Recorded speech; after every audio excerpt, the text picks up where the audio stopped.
say that I have the key, but hopefully, I think you might think by the time I finished, a key. Right. The first question is, are we interested in our own biography, our own personal biography? How many of us keep a diary? Or if we do, when did we stop? Are we really interested in our own lives, what goes on in our own lives? And if we're not interested in our own biography, isn't it difficult for us to be interested in national biography or global biography?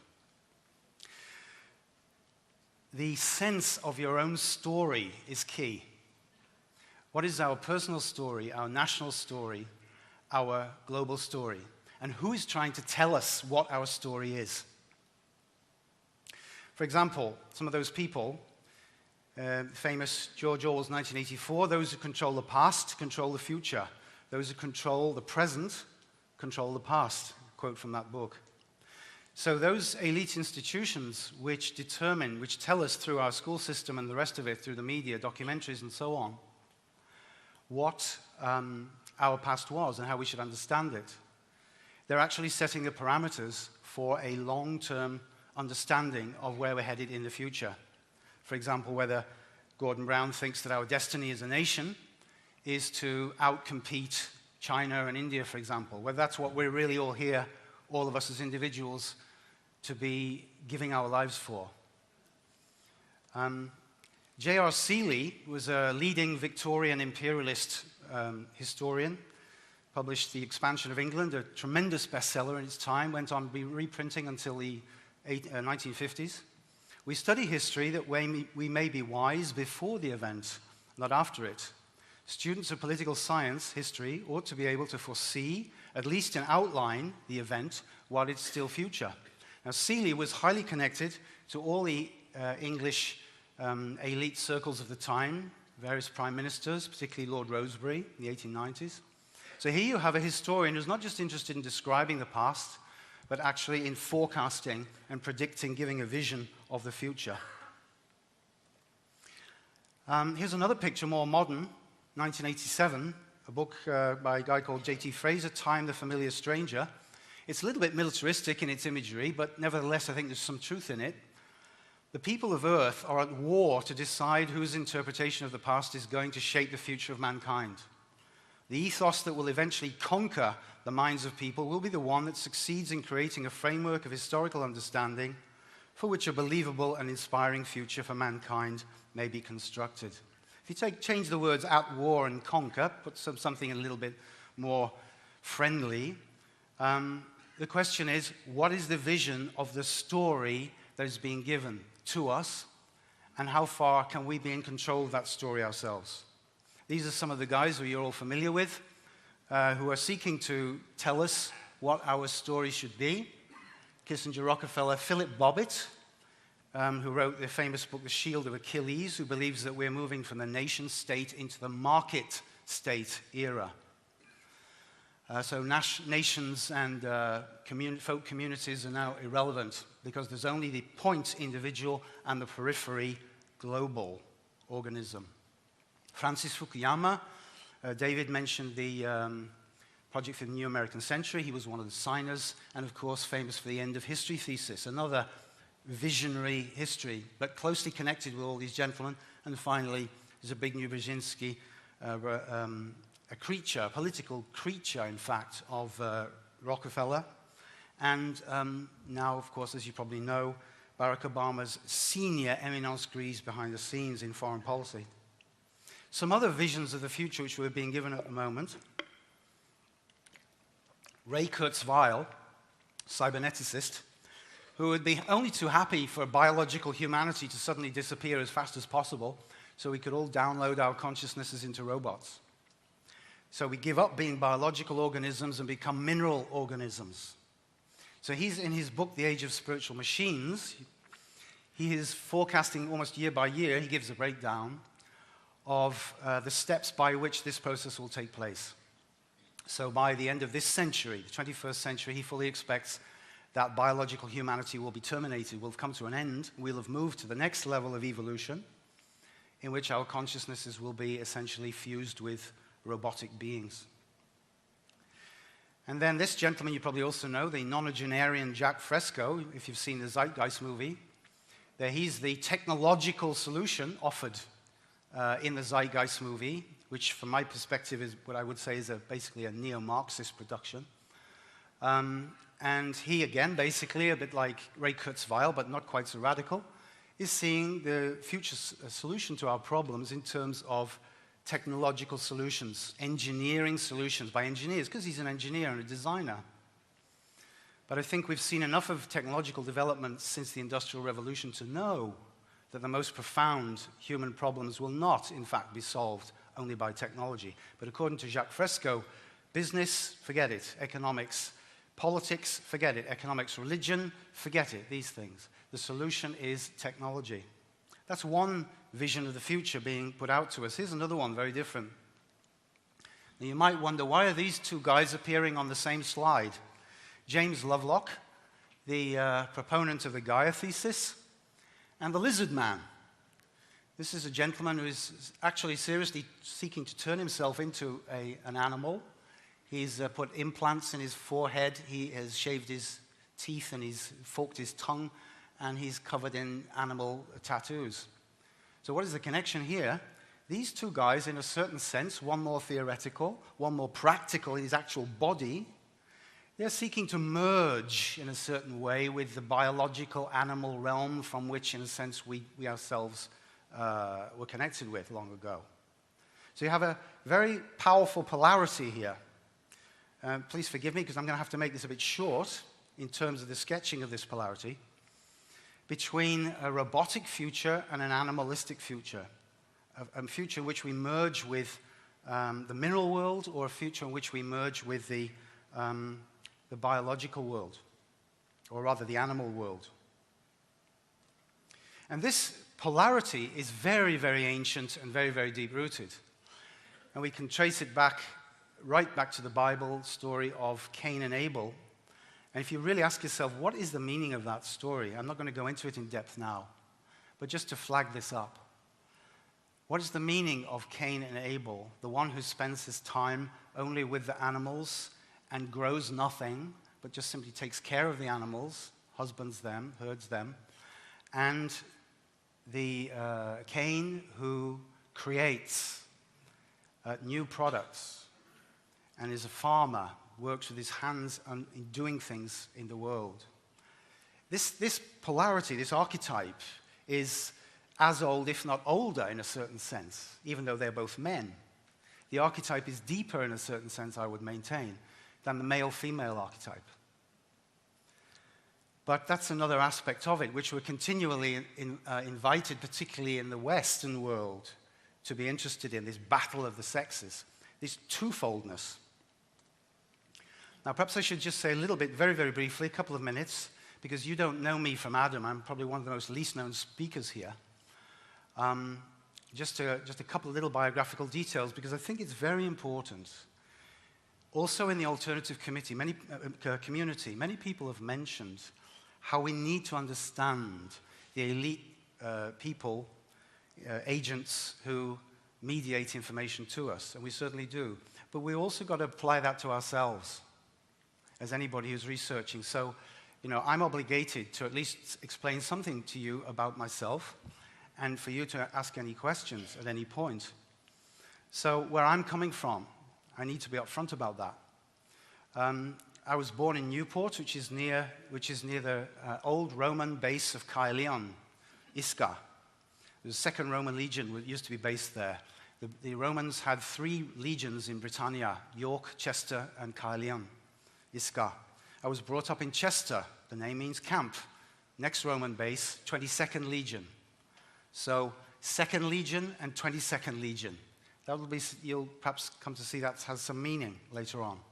I grew up in Chester, which is a very beautiful tourist trap, and it's very hard, perhaps if you're sensitive to that, to the architecture and the history of Chester, not to be interested in history, because it goes back to 79 AD, this city. But I grew up there, and then I went on to Manchester to become a man, but also a camp, and that's where I studied history at Manchester University. And then I went on to Tokyo in Japan, where I taught English. So I went from one island at one end of the, or from your point of view here, one island at the one end of the Eurasian continent, the island at the other end. And these two islands, there's a tremendous cultural span between them. Certain similarities, gardening, for example. One could mention others. But there's a tremendous dissonance in the culture between these two island cultures. And it's not easy for foreigners to live there, despite the superficial similarities to Western culture, high-tech and all the rest of it. And I learned a lot in Japan. It taught me a great deal, and also introduced me to my wife, who I'm happy is with me today at this conference. But questions came up in me in living in this dissonance. And those questions I tried to put to various representatives of Japanese spiritual streams, because by this time I was interested in various spiritual questions in my 20s. And by the time I left Japan, these questions had crystallized, because I was trying to understand what is it? What is the historical difference between these cultures? And these questions had crystallized to three questions, basically, which I sensed said something about the difference between Japan and the West, or Japan and Europe, Japan and England. The one was, what is natural science? Because I realized, despite my education, I didn't really understand it in its essence. The second was, what is Christianity? Like many of my generation, I'd rejected it at the age of 18. I didn't have a religious upbringing. None of my family were not interested in that. But I also realized I didn't understand the spiritual tradition of my own culture. And the third was, why doesn't natural science investigate what happens after death and before birth? Why doesn't natural science investigate reincarnation, for example, which is a given in a culture like Japan? Why is it that reincarnation, in a sense, this knowledge is not there in the West for a long, long time? I'll speak a little bit about that later. But these were the three questions I brought back to the West after 7 years. And I lived in London. Just mentioned that Tokyo has 23 wards. But I lived in London, and in London, very soon, I came across the ideas of this gentleman, which certainly helped me to get some understanding, or pointed me in certain directions from which I could begin to answer these questions I'd set myself. This is the Austrian philosopher and spiritual scientist Rudolf Steiner. And some of you may know a bit of his work through familiarity with things like Waldorf education or biodynamic farming. But you might not know that Rudolf Steiner said some of the most penetrating things about the history of the deep forces underlying the events of the First World War, the 20th century, the last 500 years. On the other hand, I don't want to give the impression that Steiner was only some kind of conspiracist. So just very briefly, these were some of the things he was interested in. One can see that his work spans three areas from the 1880s, thinking and feeling and willing, very broadly. He started out trained as a natural scientist and as a philosopher, and then moved on to spiritual science, esotericism, and Christology. Then he had an artistic development in his work, while the first period continued onwards. And that was, he developed new art forms, eurythmy, movement art, speech formation, artistic speech, singing, Botma gymnastics, reincarnation dramas, mystery dramas, architecture, new impulses from musical instruments.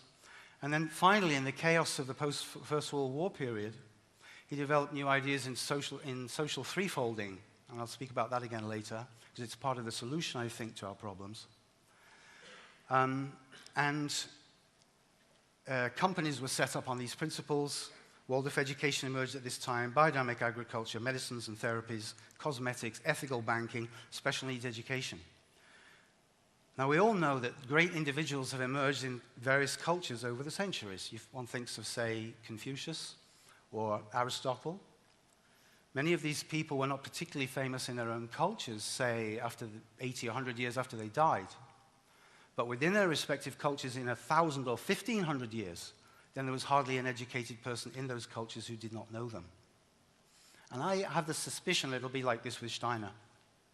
So his work is gradually getting known. But what interested me about him in this particular context of our conference, these are some of the buildings he produced.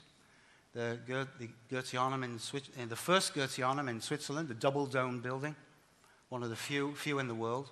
It was destroyed by arson after it had been built, by an arsonist who was influenced by the local Catholic priest. There's a couple of other pictures of it from the air.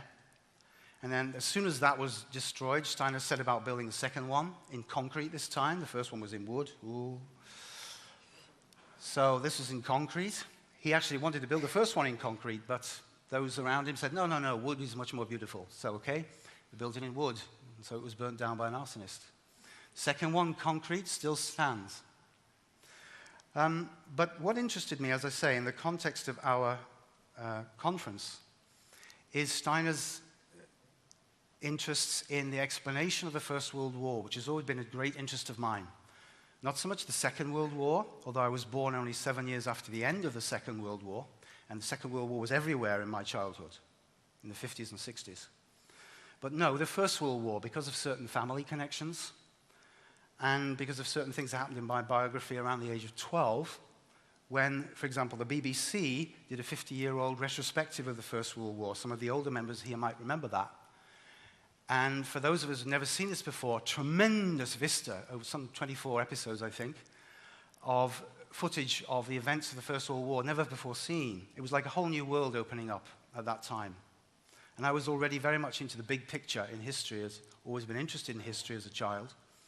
And so I really wanted to understand what are the causes of this war, which is really the crucible of the 20th century, as far as I could see, even then. And a couple of things I came across before I encountered Steiner's ideas about this, where I'd like to just recommend to you, because in understanding the history of the 20th century, Second World War, First World War, most Anglo-American, English-speaking historiography focuses, of course, on Germany. Immediate pointer to Germany. You go to any public library, most of the very few books which attempt to explain the cause of the First World War will have, for example, pictures of the Kaiser on the front, or pictures of a kettle helmet on the front, Stahlhelm, and so on. The focus is always on Germany. My son did his GCSE, and when was it, 2005, and they were encouraged in their textbook to put Germany in the dock as a nation, like a trial, and to say, well, was Germany guilty? That was the explanation of the cause of the First World War. So this partiality continues on. I was never satisfied with that. And then I was so interested then to find this book on the right, The Diplomacy of the Vatican.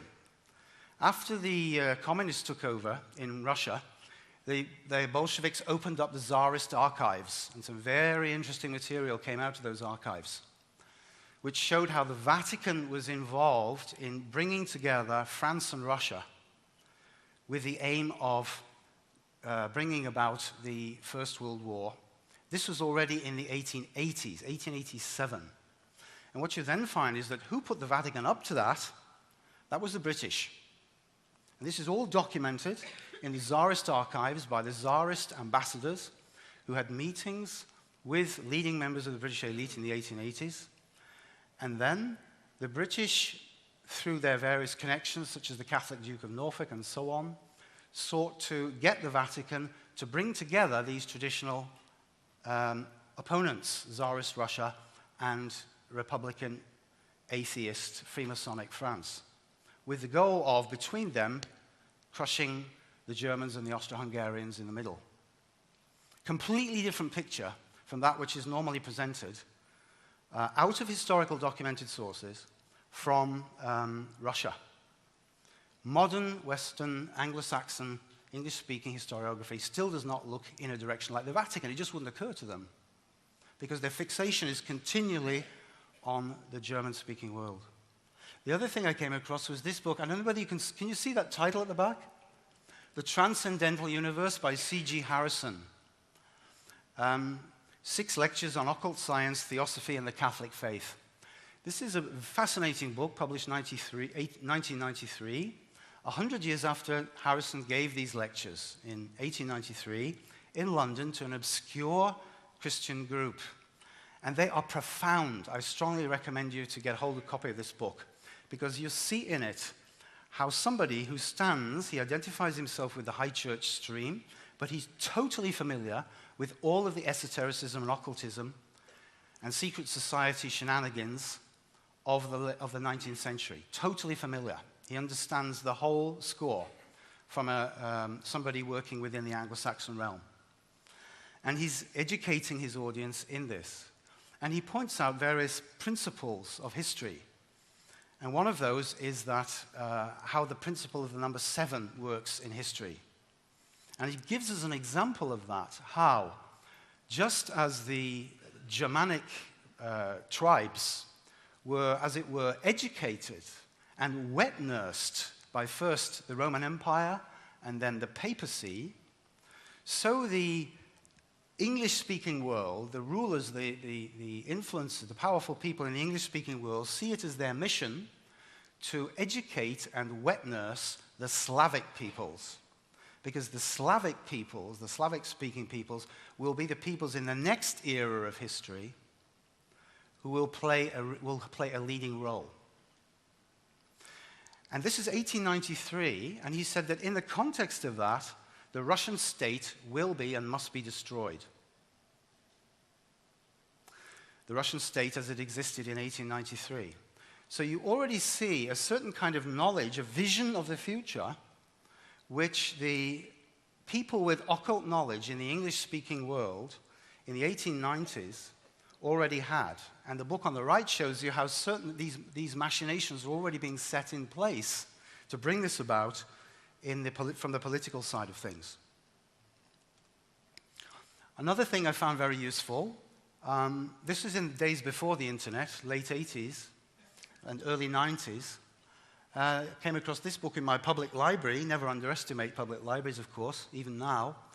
A wonderful, excellent historical study by a professor at the University of Ulster, A.J.A. Morris, The Scaremongers, the Advocacy of War and Rearmament, which shows you with tremendous detail and insight how the British public were prepared and manipulated for war in the years 1896 until 1914. And we will today, of course, recognize many, many of these techniques from the things that have happened in the last 10 years particularly. But this was already going on with the mass media, novels, penny dreadfuls, all the rest of it in those years. So with all of this material in the background, I then came across Steiner's lectures, 25 lectures he gave at the crucial point in the war, Karma of Untruthfullness, it's called, Secret Societies, the Media and Preparations for the Great War, 2 volumes. In the second edition, I was invited to write the introduction to this. But this is still available via Amazon.com. But their lectures are all by Rudolf Steiner, not by me. The Karma of Untruthfullness. As David said before, never probably in history has more lying gone on than in our 20th century. Deliberate lying. And this was necessary in order to control people in an age where the mass media had become a necessity, the age of mass democracy, mass literacy, and so on. The masses were dangerous and could no longer be controlled only by force. You had to get inside their minds. Steiner's lectures, his purpose in these lectures was to give an understanding of major spiritual streams behind current events, to show how these streams work in different places and through brotherhoods, groups, and individuals, and to discern characteristic elements crucial to understand physical plane events. Other themes he deals with are the importance of thinking. What is our mindset? How do we approach? Do we approach with a hateful mindset, for example? Do we hate Margaret Thatcher, or do we seek to understand her? Do we understand the esoteric principles which are at work? Earlier on, Brian Gerrish said that we have to understand how the enemy works, understand the tactics and strategies, understand the secret knowledge that the enemy has, and the secret intelligence and the templates according to which they work. Method and methodology. Who are the significant individuals on both sides? Our significant allies. And the significant individuals on the other side, so to speak. What role do the press and literature play? What role do elite brotherhoods, Masons, and others play? Awareness of how dialectic and inversion, this is well before David Icke, folks.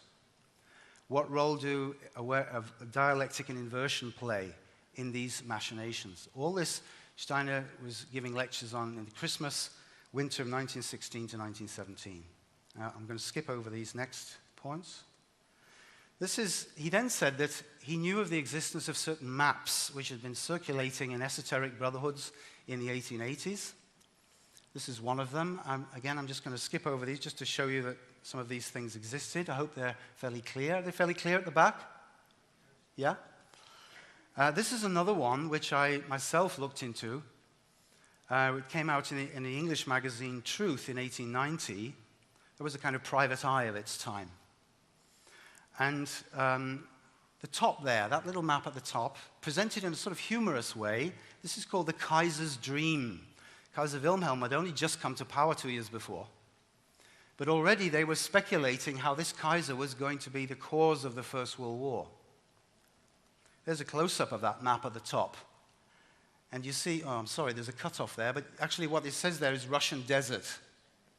And there was a long poem associated with this map, and that poem described how hypnotism would be used to entrap the Kaiser and his government, to lead them into this war situation. The result of this war situation would be that most European states would become republics, except England, which would retain a monarchy, but Russia would become a desert. So this is 1890. Already before those lectures I mentioned to you of C.G. Harrison. You notice the Freemasonic hat here, yeah? The French Revolutionary cap, which goes right back to the ancient Persians. And my analysis of this map and the various other things which I'll show you now then brought me to write this book, Mapping the Millennium. And by the way, folks, it was published by Temple Lodge. That has nothing to do with Freemasons, just in case you're wondering. Lodge in this case simply means like lodges in gatehouse.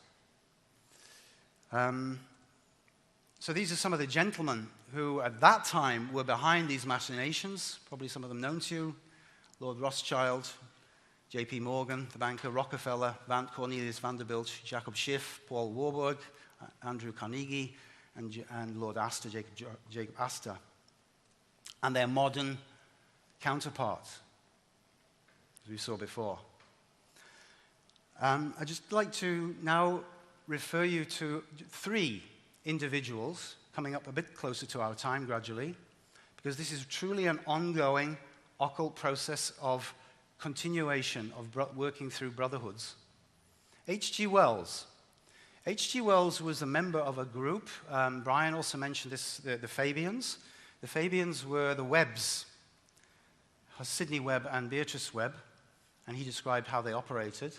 And one of the things they did was they sought to set up the first English think tank.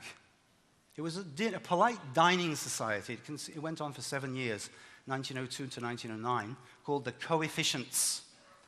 And they were very concerned that the British Empire was no longer efficient. And they were concerned, Professor Bardosh said yesterday, about the decline in health of the work of the ordinary people, yeah? Because of the disasters caused by slum dwelling and so on. And they were concerned that there would not be fit soldiers to fight for the empire. This is the Webbs, ostensibly socialist. So they got together, they invited various representatives of the imperialist elite, and for 7 years they had all kinds of ideas about how the empire could be made more efficient. And H.G. Wells and Bertrand Russell, who were both members of this group in the beginning, interestingly enough, these 2 guys, in their autobiographies, later referred how their foreign secretary, Sir Edward Grey, who was foreign secretary of the First World War, broke out, was already then, in 1902, calling for war against Germany. Now, in our First World War history books today, all you'll hear from Sir Edward Grey was how he hates war and how he longs for peace and how the lamps are going out in my lifetime, going out now, we shall never see them lit again in our lifetime, this famous quote. But not that he was already talking about the need and necessity for war against Germany in 1902, attested to by H.G. Wells and Bertrand Russell, his colleagues in the Coefficients group. So Wells said, in anticipations of the reaction of mechanical and scientific progress upon human life and thought, the ethical system which will dominate the world state will be shaped primarily to favor beautiful and strong bodies, clear and powerful minds and to check the procreation of base and servile types. And the alternative in right conduct between living faithfully, beautifully, and efficiently will be to die. The men of the new republic, one world government, will have little pity and less benevolence. They will hold that a certain proportion of the population exists only on sufferance and on the understanding that they do not propagate, and I do not foresee any reason to suppose that they will not hesitate to kill when that sufferance is abused. The men of the new republic will not be squeamish either in facing or inflicting death. They will have an ideal that will make killing worth the while. They will have the faith to kill. If deterrent punishments are used at all in the code of the future, the deterrent will be good, scientifically caused pain. Bertrand Russell, 1953. The same group, remember, earlier on in the century. I do not pretend that birth control is the only way in which population can be kept from increasing. War has hitherto been disappointing in this respect, but perhaps bacteriological war may prove more effective. If a Black Death could be spread throughout the world once in every generation, survivors could procreate freely without making the world too full. The state of affairs might be somewhat unpleasant, but what of that? Really high-minded people are indifferent to happiness, especially other people's. There are 3 ways, he says, continuing, of securing a society that shall be stable as regards population. Please notice these 3 ways. The first is birth control. The second is that of infanticide or really destructive wars. And the third is that of general misery, except for a powerful minority. These considerations prove that a scientific world society cannot be stable unless there is a world government. Unless one power or group of powers emerges victorious and proceeds to establish a single government of the world with a monopoly of armed force, it is clear that the level of civilization must continually decline. This is the man who the left wing in this country used to laud as a paragon of the anti-bomb movement and a great thinker. But look at that. Birth control, really destructive wars, killing, and general misery, economic breakdown, for example. So birth control, when the human being comes into this physical world, out of the spiritual world, how to stop that.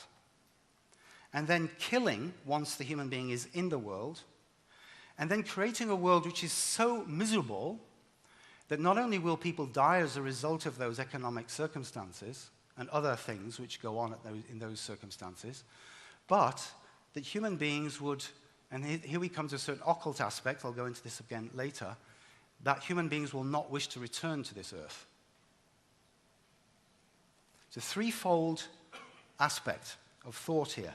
Diet, injections, and injunctions will combine from a very early age to produce the sort of character and the sort of beliefs that the authorities consider desirable, and any serious criticism of the powers that be will be psychologically impossible. Even if all are miserable, all will believe themselves to be happy, because the government will tell them that it is so. Diet, food, injections, and injunctions, commands from the political state. So again, we have a certain 3-fold operation there, getting at the human being in 3 different ways. Medicine, food, and political commands. Beliefs, what goes into your mind. Now the point is, ladies and gentlemen, that this is not Pol Pot. This is not, as Brian was saying, this is not Hitler, this is not Stalin. These are 3 of the representatives, supposedly, of the greatest minds in the Anglo-Saxon world in the 20th century. Another one, the last one, bring to your attention, 1948, Julian Huxley, British scientist, first head of UNESCO, the friendly children's organization in United Nations. UNESCO, its purpose and its philosophy. Even though any radical eugenic policy will be for many years politically and psychologically impossible, it will be important for UNESCO to see that the eugenic problem is handled with the greatest care and that the public mind is informed of the issues at stake so that much that is now unthinkable may at least become thinkable. So, these are Anglo-Saxon ideas, and they reach back to world government thoughts which are based on a fusing of England and America, Britain and America, which reaches back to the period in the late 19th century when the British elite realized that they could not hope to divide and conquer the USA, which they had tried in the Civil War, the American Civil War. After that, they saw they couldn't do it. So what did they do? They tried they brought about, in fact, what they did with the Dutch in the 17th century. If you can't beat them, join them. So they began to merge the British and the American elite. And all sorts of things like this began to emerge from the British media at that time.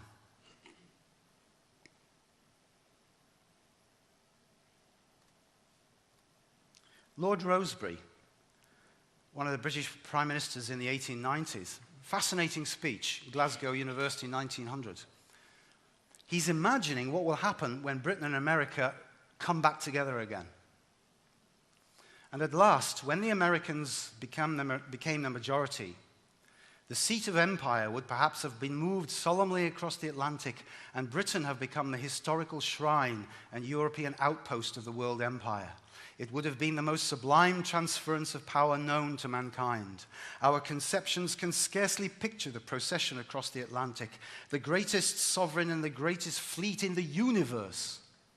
Ministers, government, parliament, departing solemnly for the other hemisphere under the vigorous embrace of the new world. These are the leaders of our political state imagining Britain and America fusing already in 1900. Famous journalist and occultist W.T. Stead, Pall Mall Gazette, Review of Reviews, close friend of Cecil Rhodes. Constant intercourse, as he saw it, with the spiritual world until his death on the Titanic in 1912. He wrote a famous book in 1902 called The Americanization of the World, with these same kind of thoughts in it, where he was basically saying, we need to merge with the USA. And one other symptom from this time, which I'll just leave you with before I move on, in 1909, shortly after Theodore Roosevelt ceased being President of the United States, Arthur Balfour, who was Prime Minister of Britain for 4 short but important years at the beginning of this century, wrote Roosevelt a fascinating letter. And this gives you an idea how the British elite sought to get into the minds of the American elite at that time to suborn them and infiltrate them. Just a few things from that letter, from Balfour to Roosevelt. Universal peace will come only when these powers, the great powers of the world, have divided the world between them, or if one nation becomes overwhelmingly superior to the rest. People who can look forward and grasp the essential factors which will govern the future grouping of the nations may be able to exert a profound influence on the political future of the world. This again from the book Balfour by Kenneth Young. You probably got it in your local public library. In a loose federation, neither Britain or America will sacrifice its own individuality. There will simply be imposed on English, American, Canadian, South African, and Australian national sentiment a common Anglo-Saxon patriotism. If England and America do not federate, the history of the world will continue to be one of warfare, for a number of powers will be competing for the supremacy. If they unite against the rest of the world, they will be beyond attack. Such a federation would be a sea empire with no land borders to defend. It would possess the thinly populated areas and all the seas. The Federal Council would only deal with the question of preference and defense. No permanent government would be required. Such a confederation would be practically unassailable and would dominate the world. It would practically dictate peace by sea to the rest of the world. The balance of power would be permanently upset. And if we today look at the way in which Britain has consistently and constantly deferred in foreign policy to the US, since particularly Suez, but basically since World War II, then one can see this agenda which stretches right back to the time of Cecil Rhodes and Balfour. I'm going to skip that. It is a long-running project. And we British have a responsibility to wake up to this biography and not be continually pointing a finger, there's the evil over there, in the 1930s with Stalin or Hitler or the Japanese or with Mao or these other characters. Of course they were terrible, but we have to be aware of what our responsibility has been within this 20th century, or the last 20th century. The biographer Young said it was a bold and visionary scheme of Balfour's, but it was not merely an idealistic scheme. It was, in fact, a development of Pax Romana, in which peace was to be legated to the rest of the world. A world government enforced not by tramping legions, but by sea. SPQR. And H.G. Wells argued that the British Empire had to be the precursor of a world state or nothing.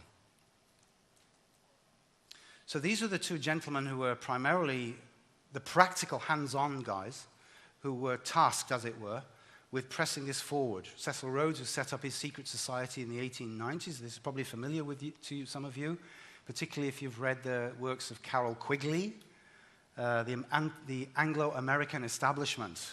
Sorry, I don't have a picture of that, but I do strongly recommend, if you haven't read it, the Anglo-American Establishment, 1949, Carroll Quigley. Tremendous detail, and he goes right into the details of what really is important. Individuals. Networks of individuals. Who knew who, when, how, why. And when Cecil Rhodes died, the baton was passed on to Sir Alfred Milner, who then became a member of the War Cabinet, which took over the British government in a kind of coup d'etat in 1916 and made sure Britain went on fighting the First World War when the Germans offered peace terms at Christmas 1916. That was when Steiner was giving those lectures. It was a crucial moment. There was a real chance for peace there. But this new war cabinet in Britain was determined to go on with the war, and so it did. I'll pass Quigley. And because, as I say, some of you are probably familiar with the Rhodes-Milner group, this is just some information about that. He traces how then, after the war, the origins of the Council on Foreign Relations, you're probably familiar with that, the Royal Society of International Affairs, and so on. How that went on, these organizations carried on the Anglo-American game through the 1920s and 30s. So my question was, these maps that Steiner was referring to, could you see any evidence of them in our time? And I found them in The Economist. The Economist, I believe, is really the journal to watch, because these people are the people who really understand this hidden agenda best, in my view. Bilderberg, there are, of course, guests from various media outlets that go to Bilderberg, but as far as I know, and Tony, please correct me if you know otherwise, The Economist is the only media organ which actually has so-called rapporteur at Bilderberg meetings. Reporters. Don't know why they use the fancy French word, but they do.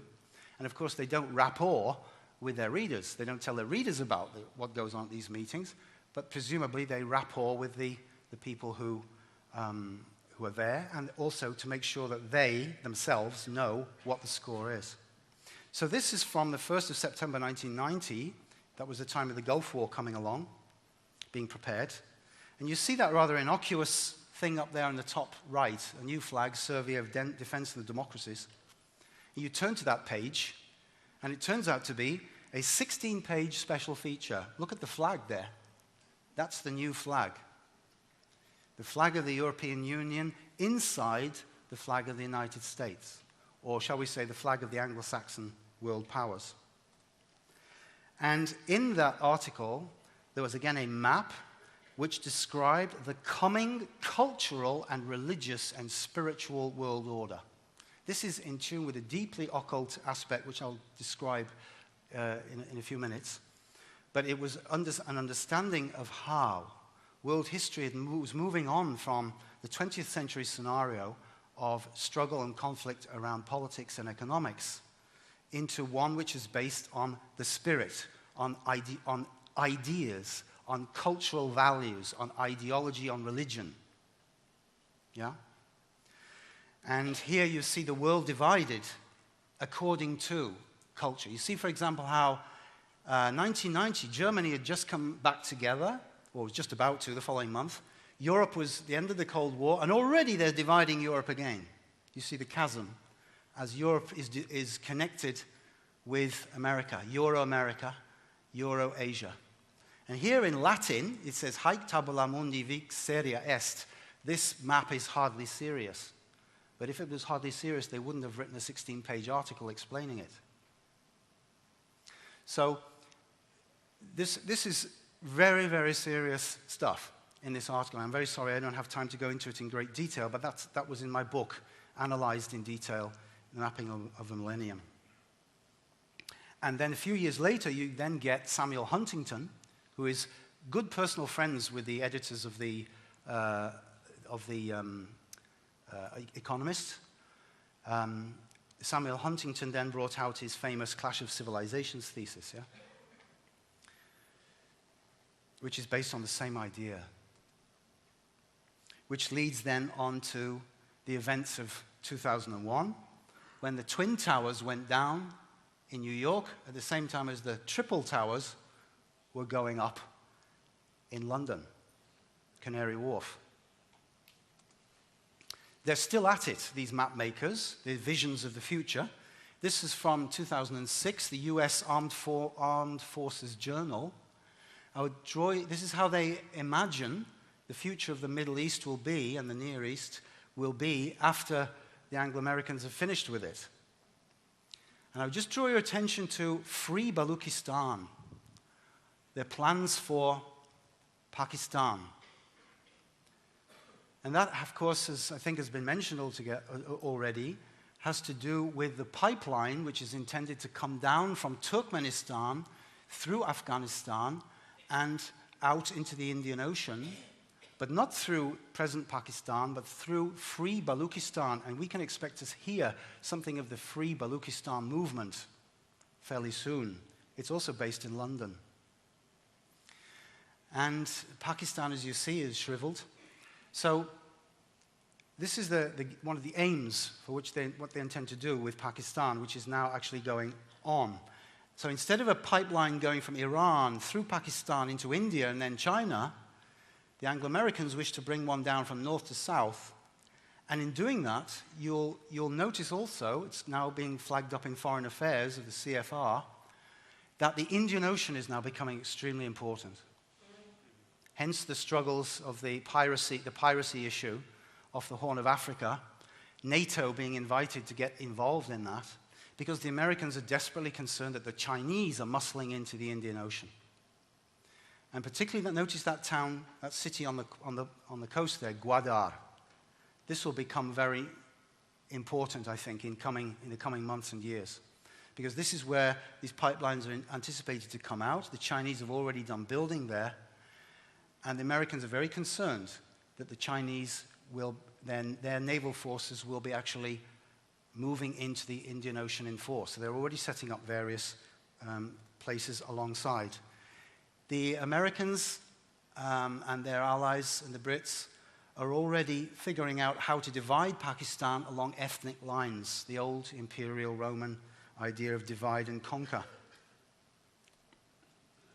Now, how did, for example, did Steiner see this, these Anglo-American brotherhoods? What is the aim of these brotherhoods, these Anglo-American secret brotherhoods? He said in those lectures in 1916, the Karma of Untruthfullness, they do not work out of any particular British patriotism, but out of the desire to bring the whole world under the yoke of pure materialism.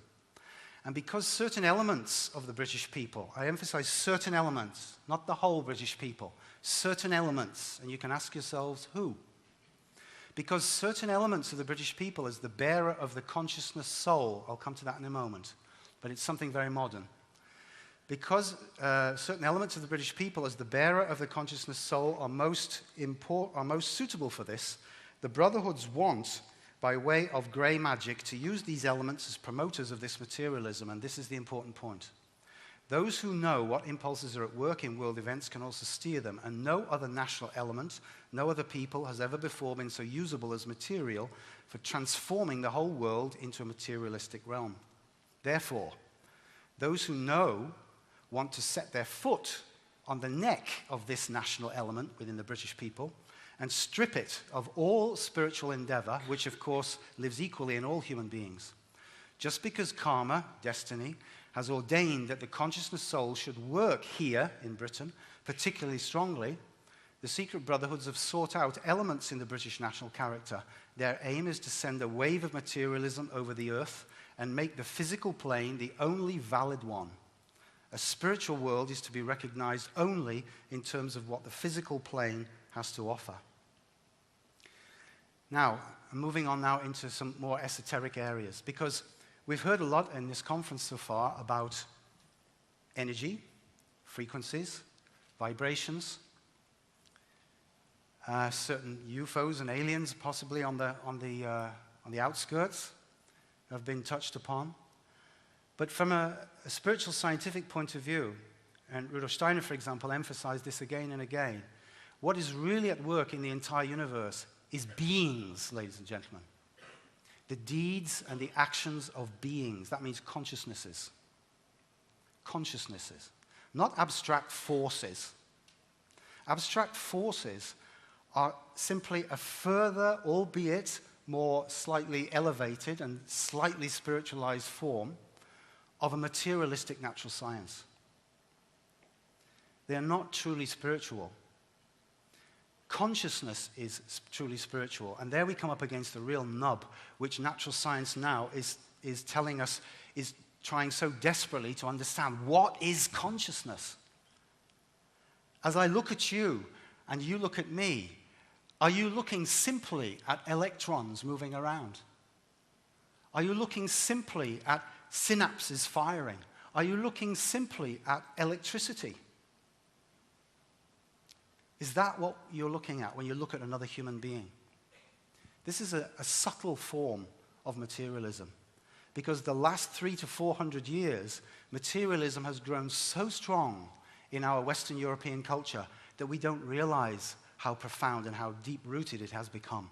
And I'd just like to mention at this point two things, which we are not taught in our schools. One is something that Steiner, for example, emphasized very greatly, the 9th century, the year 869. 869. The Council of Constantinople, the 8th Ecumenical Council of Constantinople.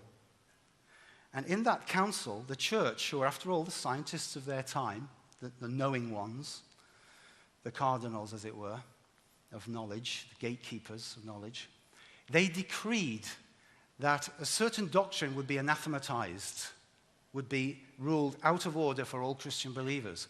And that was the doctrine of what was called then, in the 9th century, the twin souls. It was taught by the Patriarch of Constantinople, Photius. Now, forgive me if this seems a little bit abstruse, but you'll see that it isn't. This doctrine of twin souls was the last, the very last little desiccated remnant, as it were, of our individual spirit.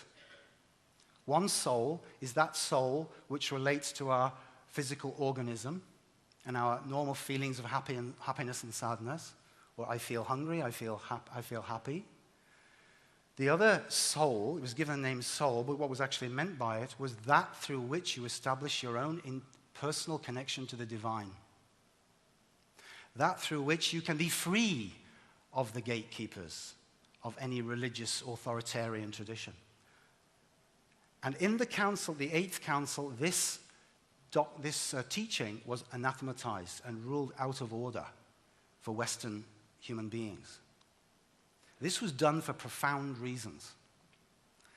But I'd just like to point that up, yeah? And if you just go back a couple of hundred years before, at the 5th council of the church, which was organized by the Emperor Justinian, who wanted one people, one emperor, and one state, and one religion, one confession.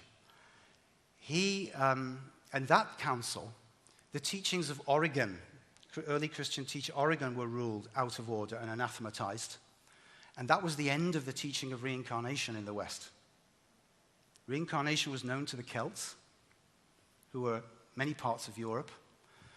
But in that council, from that time onwards, 6th century, reincarnation was ruled out and gradually disappeared from Western consciousness while continuing on in the East. And then in the 9th century, this last remnant of the individual human spirit was ruled out. You no longer have a spirit of your own. You only have a body and a soul. So you are reduced from a trichotomy, a threefold human being, of spirit, soul, and body to a dichotomy. You are body and soul only. Think of how many adverts you've seen or magazines you've seen still today which speak only of body and soul. This is a deep-rooted concept. And despite the Protestant Reformation, the Protestants just took that on board.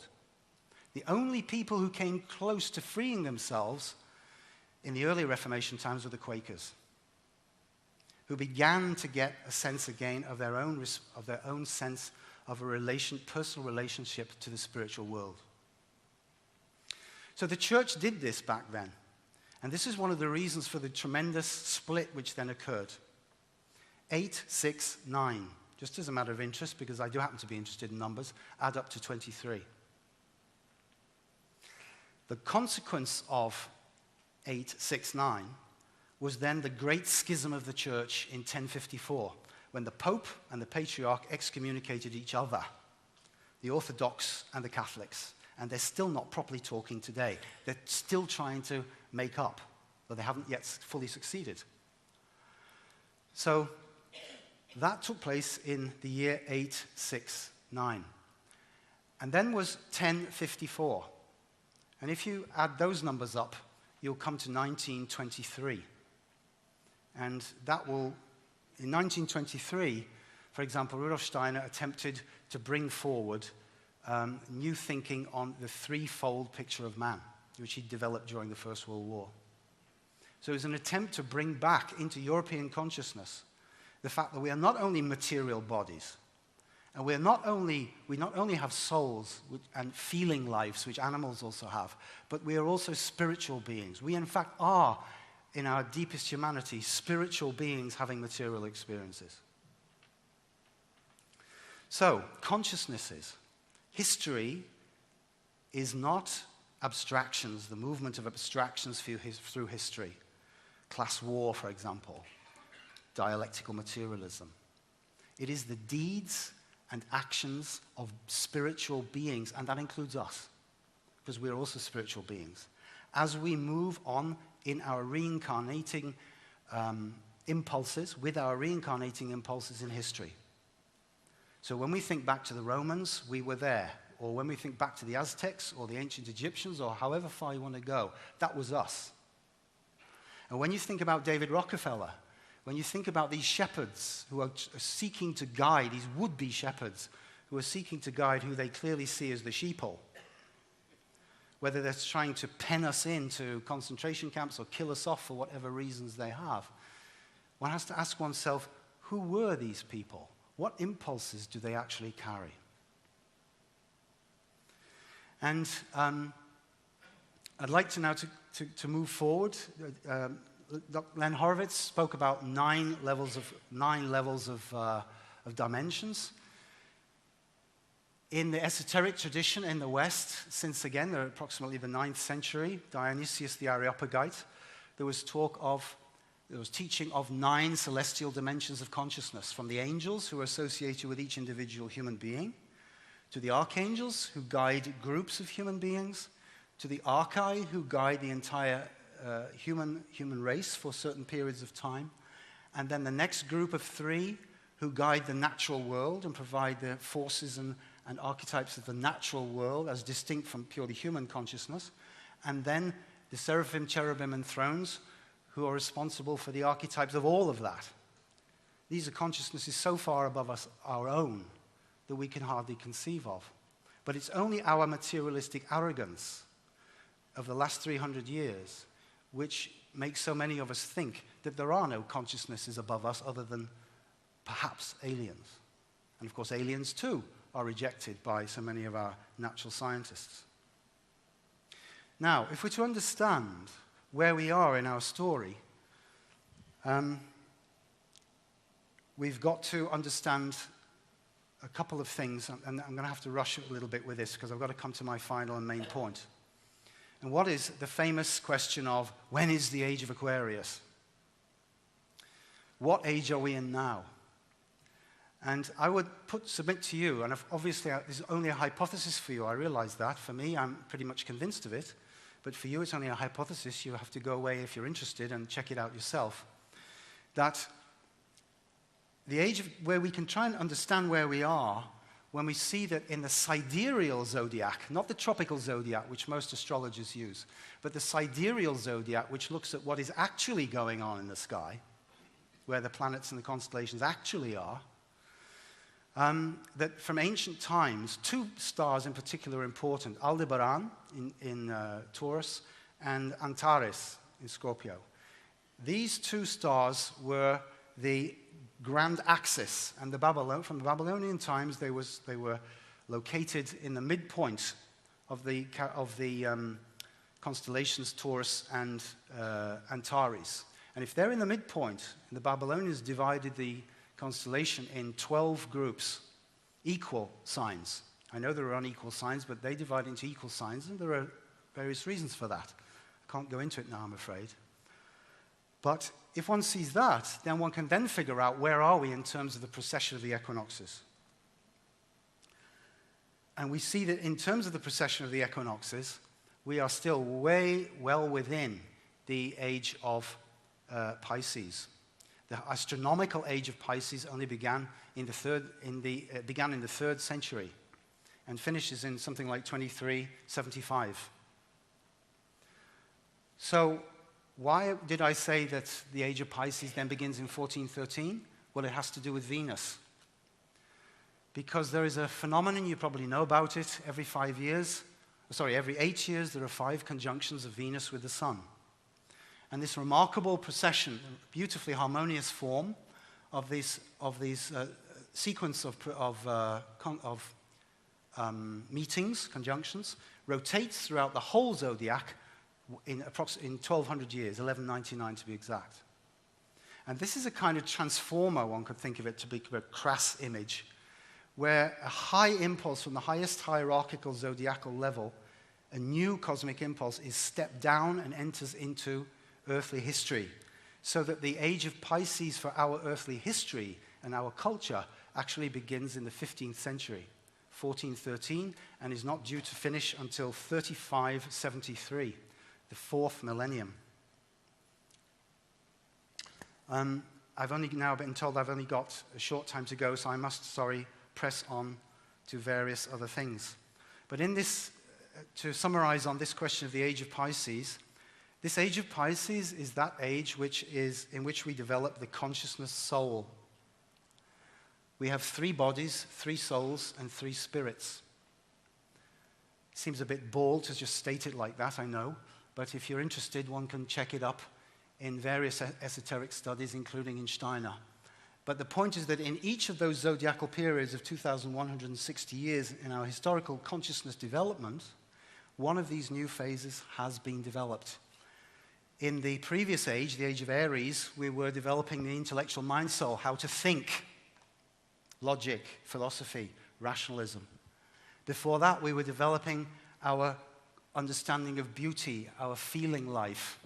And now we're developing our true will life in the consciousness soul, where we ally our thought life to morality. How can I not just think, but think the good? How can I do the good through my thinking and put my thinking in the service of that which is good? So this is what the consciousness soul is really about. But the consciousness soul enters into a different relationship of earthly existence. So, for example, in the sentient soul period, humanity was particularly responding to the world of the animals. I'm having to make this very brief, forgive me. Into the intellectual mind soul period, very much at the realm of the plant world. But now, our understanding is descending, since the 15th century, into the mineral world. And it is above all natural science, which has been developing since the 17th century, which is seeking to exploit and develop our understanding of the mineral world. Just pass through Terminal 5 in Heathrow and look at the architecture, you'll see what I mean. But some of the other goals of this age of Pisces, the counterforces aims, those who wish to prevent our moving on in our development of consciousness. These are the forces that I've mentioned earlier on, these occult forces. They wish to spread supermaterialism to make sure that we do not perceive of ourselves as spiritual beings, to make of the human world one machine entity. There was one of the Star Wars movies I seem to remember. You saw the picture of one of the planets which was entirely urban. It was just a city planet. There was nothing green there at all. That human beings will become machine animals. And the goal is to make this fifth post-Atlantean era, or fifth consciousness soul, Piscean age era, permanent. Just freeze things here. Because this is the age of decision. This is the age of freedom. If we mess up in this age, this 2,160-year period, we don't go any further. And personally, I do not feel these are the end times. As I'll say in just a minute before I finish, I feel we are only 21. We're not at the end of our life. 21 is an important point. But if we screw up now, at this age of 21, this is the decisive freedom moment. And these forces, spiritual counter-forces, working through their elite human instruments, are determined to push us off course. And they wish to further all to suppress any Latin elements from the past, from the fourth epoch, Romans, Italians, French, Spanish, Catholic Church.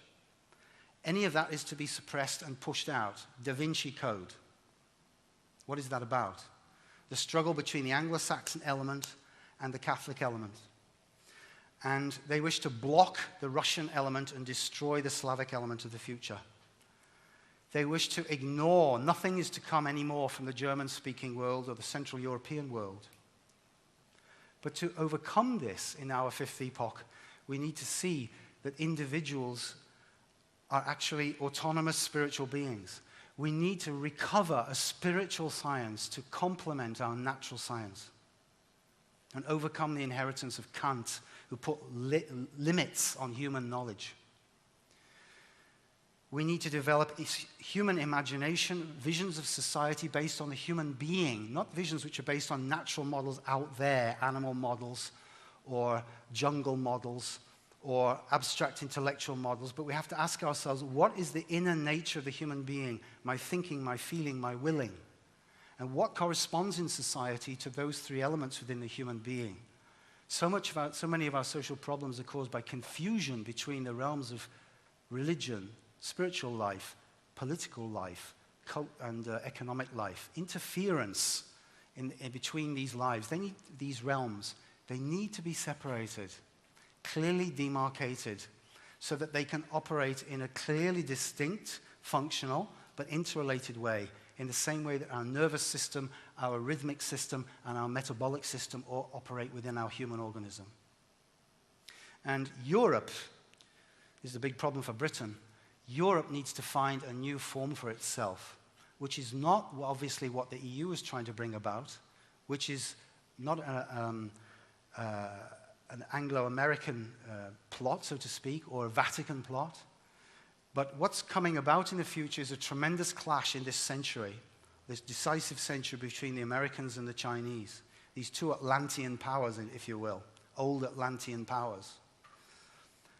And Europe and Africa are going to be caught in between this.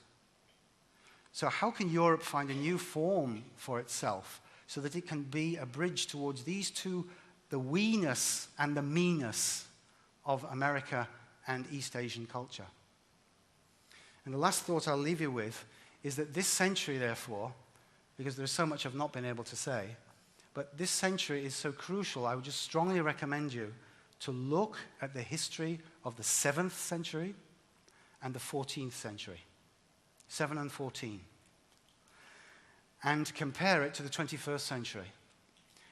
And think, what three things does the human being do in the first 3 years of his or her life? Walking, speaking, thinking by the age of 3. That is a profound archetype.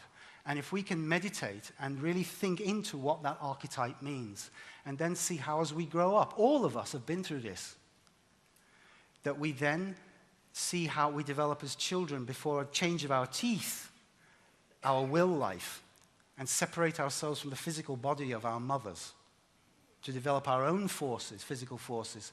And then how before 14, with our puberty, which is the puberty marker, we develop our own rhythmic system, and we develop our feeling life. where art is so important for the child. And then in 14 to 21, we develop our own thinking life and learn to think for ourselves and not due to authorities. Then if we can see that this is a profound threefold archetype, that we will see how the 7th century and the 14th century, something happened in history. And I'm not only talking Western history. I'm talking about right across the world, that certain events happened which are analogous to what happens in the individual life of the individual human being in the 7th century and the 14th century. Only a hypothesis. Please think about it and check it out for yourself. And then I think you will see that now we're in this 21st century, where we have what happens at 21 traditionally. In Japan it's 20, but that's still the 21st year. The key to the door. We become responsible. The time of freedom truly begins. We enter into our own house, which we've spent 21 years building, and we have to make it a real home. But precisely at that moment comes the real crunch on the quest from the counterforces side. And there I'm absolutely with Brian Gerrish. We need to be absolutely aware of the strategies and the tactics and realize that these counterforces, without whom, by the way, we must never forget, we will never have our freedom. Our freedom depends in this modern consciousness soul age of growing to freedom through resistance. Just like in any sport, you cannot develop yourself without your opponent. So no grounds for hatred, no matter what these evil characters seem to get up to. Without them, there is no freedom. So with that difficult thought, I will leave you. I apologize for being a bit rushed and hasty, and enjoy the rest of the conference. Thank you for your attention.